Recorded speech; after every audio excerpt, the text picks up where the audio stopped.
All right, guys, so it is time to replace my high pressure fuel pump right there. I am going to just do it, waiting for my car to cool down right now because I just got home from work. And before you do a high pressure fuel pump install or anything related to fuel or like coolant or anything like that, anything that has pressure from the car after driving, you want to wait for the car to cool down so that that pressure releases, and so nothing like goes everywhere or anything like that. So I'm waiting for my car to cool down right now. Gonna wait for a couple hours probably and go from there. But while the car is cooling down, I'm gonna show you the tools and everything that you're gonna need to do this job. All right, guys, so here are the tools that I selected for this job. You do not need to have all of these tools that you see here in the video, but I highly recommend having all of these. So what I have, I'll actually, first of all, I'll show you the ones that I have in this video that I highly recommend, but that are not absolutely needed for this job.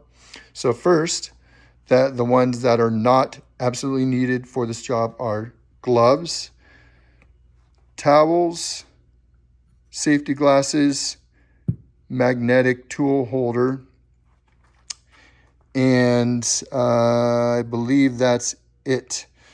So the ones that you definitely need for this job are a ratchet. I have a 3/8 ratchet right here. You can use whatever one you want, but I like the 3/8 one. You can use a 1/2 inch if you like, but the 3/8 is just a little smaller, so I like using that one. I also use an extension here because it gives me more leverage when I'm taking off the bolts. Then you have a 10mm triple square right here for the 2 bolts that you will be taking off. Then you have your 17mm wrench right here because you're going to remove a 17mm little nut on the fuel line. And this one also is a shortened one, not a long one. I find that the shortened one, you can fit in the area a lot easier and access the nut a lot better. Then I have my my pliers here. It's called a hose clamp plier tool. That's what it's called. But you can also use regular pliers. Then I have my little magnets right here. I don't know which size it is, so that's why I have 2 on here, but you're not going to need 2. Just find out which size it is. I'm pretty sure it's going to be the smallest one, but you're going to need that to take out the cam follower once you take the fuel pump out. You're definitely going to want to replace the cam follower. You do not want to keep the original one in there when you do this job. So that's it for the tools. Obviously, you're going to need a high pressure fuel pump itself. So this one, I'm just swapping out the old one with a new one, and this is a brand new OEM one. For those of you who are going to be just taking the old one out and upgrading the internals, this is not the video for you. This is just a regular swap. So I will not be showing that. There are other videos online that you can find for that. Also, Integrated Engineering, HPA, EQT, and several other companies provide an upgraded one that's all put together with upgraded internals already. So this video will apply to those who are just swapping out the high pressure fuel pump for the old one. I also have 2 new bolts. You don't need new bolts, but I'm going to replace them because I've taken the high pressure fuel pump off so many times, especially to like clean the valves and stuff like that. So while taking off the intake manifold. So I'm just going to replace them because I think it's time to replace them. And then obviously the cam follower, high pressure fuel pump follower right here. So those are everything that you're going to need for the job. So once you have all these tools ready in your garage, let's get going on the actual high pressure fuel pump removal and install.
Okay guys, I just finished installing the high pressure fuel pump there, and all the lines and the connectors and the bolts and everything.